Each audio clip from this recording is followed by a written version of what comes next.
নিরামিষ দিনে এই খাবো না, ওই খাবো না, এটা ভালো না, ওটা ভালো না, বাড়িতে এইসব লেগেই থাকে। এইসব কারণে এই উদ্ভট, উদ্ভট রান্নাগুলো মাথা থেকে আবিষ্কার করতে হয়। তো সেরকমই আজকে একটা রান্না আপনাদের সাথে শেয়ার করছি, পেঁপে আর সোয়াবিন দিয়ে। রেসিপিটি খুব মজাদার আর খেতেও কিন্তু ভীষণই ভালো লাগবে। যারা পেঁপে খাওয়া একদমই পছন্দ করেন না, তাদেরকে এটাকে বাঁধাকপির নামেও চালিয়ে দিতে পারেন, যেটা আমি মাঝে, মাঝে করে থাকি। তো আ পেঁপে তো খেতে চায় না। তো অনেক সময় পেঁপেটাকে খাওয়ানোর জন্য এইভাবে পেঁপেটাকে গ্রেটারের সাহায্যে ঘষে ঘষে এইভাবে বাঁধাকপির মতো ঝিরিঝিরি করে কেটে নিই।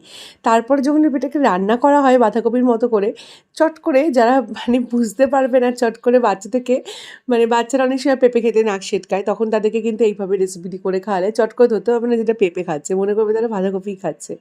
কড়াইতে একটুখানি সর্ষের তেল দিয়ে ওর মধ্যে আলুটা ডুমডুম করে কেটে রেখেছি, আলুটাকে নুন আর হলুদ দিয়ে ভেজে তুলে নিচ্ছি। অপরদিকে পেঁপেটাকে তো গ্রেটারে ঘষে রেখেছি।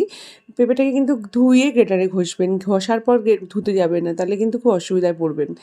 তো পেঁপেটাকে ধুয়ে ভালো করে গ্রেটারে ছোটো ছোটো করে বাঁধাকপির মতো করে কেটে নিয়েছি।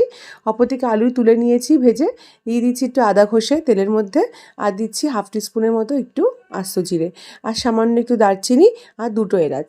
এলাচ দুটোকে একটুখানি মাঝখান থেকে এরকম করে খুলে ফেটিয়ে দিয়ে দেবো এর মধ্যে। এবার কিছুই না, এই যে গ্রেট করে রাখা পেঁপেগুলোকে এর মধ্যে দিয়ে দেবো।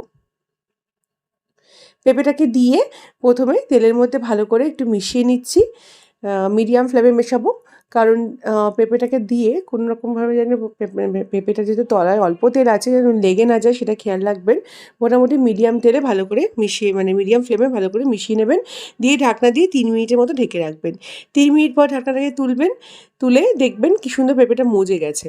3 মিনিট যখন ঢাকনা দিয়ে ঢেকে রাখবেন তখন কিন্তু অবশ্যই ফ্লেমটাকে লোতে রাখবেন।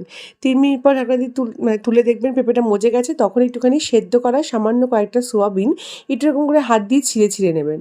সোয়াবিনগুলো আস্তেও দিতে পারেন, তবে এরকম করে ছিঁড়ে ছিঁড়ে নিলে কী হবে, সোয়াবিনের কিমা টাইপের হয়ে যাবে, সেটা খেতে আরও বেশি ভালো লাগবে। সোয়াবিনটা দিয়ে দিচ্ছি এই পেঁপেটার মধ্যে, দিয়ে এবার এটাকে ভালো করে মিশিয়ে নেব। সোয়াবিনটাকে দিয়ে ভালো করে পেঁপের সাথে মিশিয়ে নেওয়ার পরে দিয়ে দেবো বেসিক গুঁড়ো মশলা, হলুদ, লঙ্কার গুঁড়ো, ধনে গুঁড়ো, জিরে গুঁড়ো, সামান্য একটু গরম মশলার গুঁড়ো, নুন আর একটু চিনি, সামান্য একটু চিনি দিয়ে এবার এর মধ্যে সামান্য একটু জল দিচ্ছি, হাফ টিস্পুনের মানে হাফ কাপের মতো, 3-4 টিস্পুনের মতো জল দিয়ে এবার এটাকে ভালো করে কষিয়ে নেবো। মশলাকে কিন্তু খুব ভালো করে হাই টু মিডিয়াম ফ্লেমে কষাতে হবে। ভালো করে যখন পেঁপের সাথে মশলাটা কষে গিয়ে মিশে যাবে, তখন এটার মধ্যে মানে আমি ভেজে রাখা আলুগুলোকে অ্যাড করব। তো আগে কিন্তু ভালো করে মশলাটাকে দেখুন পেঁপের সাথে মিশিয়ে নিচ্ছি। এবার আমি ভাজা আলুগুলোকে এর মধ্যে অ্যাড করে দিয়েছি।